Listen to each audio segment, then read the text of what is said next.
Welcome to the Deep Dive. Today we're focusing our attention on the high-stakes world of semiconductor manufacturing. A very competitive world. Oh, incredibly. And we're really zeroing in on a corporate titan that's going through some radical changes right now. Intel. Yeah. So our mission today, it's pretty straightforward. We're not just going to recite the news headlines about job cuts. Well, We're analyzing the source material to really understand the deep strategic reasons behind Intel's massive restructuring and, maybe more importantly, the profound human and local economic impact, especially in Oregon. which is really the heart of their R&D, yeah. Yeah. And it's such a necessary, but incredibly painful pivot for them. Intel is executing this huge multi-phase restructuring. Right. It's all designed to claw back lost ground in what is, maybe the most competitive tech environment we've seen in decades. But you have to acknowledge that this corporate vitality, this drive to streamline and succeed, it sends a direct shockwave to thousands of employees. And their communities too? And their communities, absolutely. Okay, so let's unpack this. I think we should start right where the anxiety is probably most acute, which is Intel's facilities in Hillsboro, Oregon. Yeah. The situation there is defined by a very specific and frankly a pretty brutal timeline for the people involved. Our sources are confirming this internal tension, and they detail the specific hierarchy involved, which I find fascinating. Okay. So news of confirmed job cuts was relayed by a supervisor, and those were targeting mid-November. So very soon. Very soon. But what creates this sort of chilling institutional drift is the further anticipation of major layoffs in the new year. And that was apparently revealed by a group leader, a GL, in a totally separate department. So that potential double blow then, around now, and then this chilling wait until January, that's not an accident. You think it's a tactic? Oh, it's a specific corporate tactic.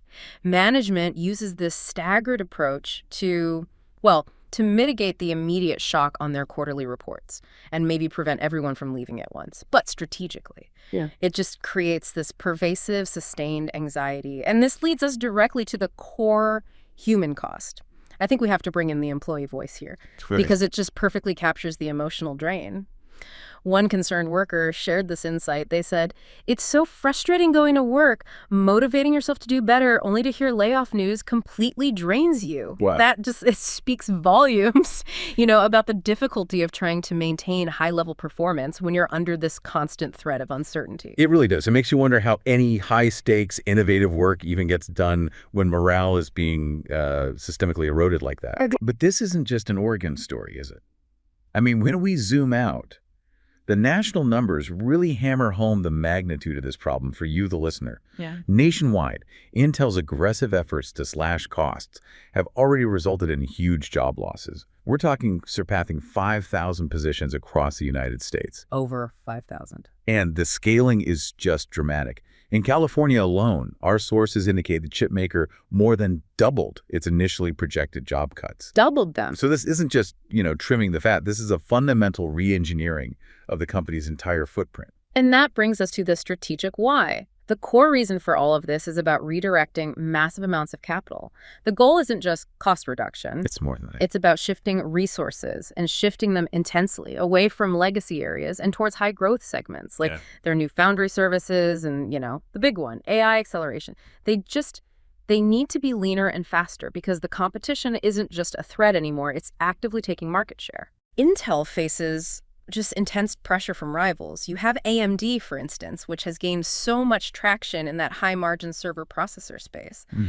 And meanwhile, you've got NVIDIA, who has, essentially cornered the market on the high-end AI tech that Intel desperately needs to break into. So the cuts are a mechanism to fund that pivot. That's it. It's funding the pivot. And if we look at where the cuts are happening, that tells a story too.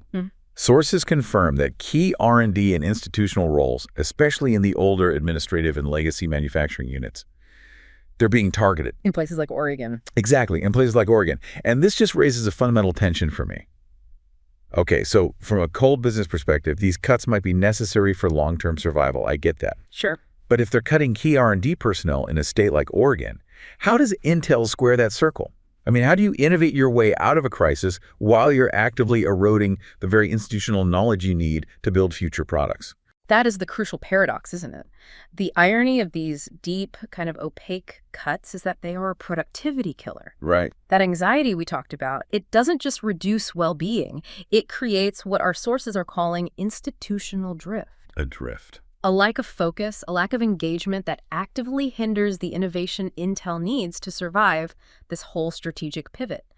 So management is basically fighting a two-front war here: cost reduction versus morale erosion.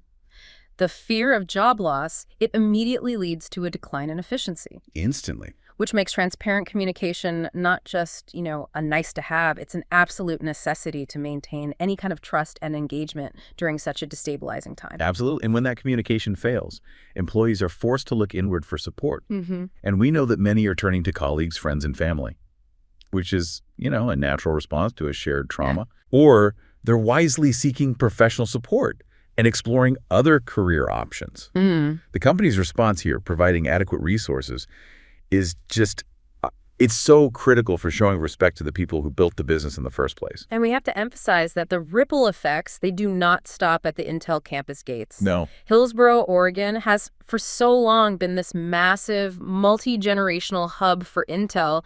When thousands of high-paying tech salaries just disappear, the community feels it instantly. And we're not just talking about, local restaurants seeing fewer lunchtime customers. Way bigger than that. It's massive economic repercussions for the entire region. Yeah. A significant reduction in Intel's workforce directly impacts the municipal tax base. It destabilizes local housing markets. Which rely on those salaries. Completely. And it potentially affects the entire supply chain ecosystem that serves Intel's huge operations there. It just stresses this concept of interconnectedness. The economic health of a community like Hillsboro is, it's inextricably linked to the strategic decisions made in Intel's boardrooms. Right. When a tech giant restructures, the community really becomes the collateral damage. It's a powerful reminder that this industry just doesn't operate in a vacuum. So as we bring this deep dive to a close, the key tension we've uncovered really remains this. Intel's long-term success hinges on a dual challenge. It really does. It depends not only on its ability to compete aggressively and successfully against rivals like AMD and NVIDIA in these critical new areas, but also on its ability to manage this internal contraction humanely. Mm-hmm. Treating employees with fairness and respect during this period is just essential to retaining the talent and the trust they need for their eventual recovery. The situation we've detailed today, it offers a really vital takeaway for you to consider. Yeah. It perfectly highlights the immense difficulty in balancing that aggressive corporate vitality, the drive to be lean, pivot capital, deliver shareholder value with the fundamental stability and well-being of the workforce. And the local communities. And the local communities that rely on these massive enterprises for their entire economic backbone. It's truly a tightrope walk in corporate strategy. And that tightrope walk leaves us with this final provocative thought for you. Given the intense competitive pressure we've seen in our sources, where does the balance truly lie between a company's duty to its shareholders to maximize quarterly returns and its long-term ethical and economic responsibility to maintain a stable, thriving presence in the communities like Hillsboro that allowed it to grow in the first place? Yeah. That's a strategic challenge worth mulling over long after this deep dive ends.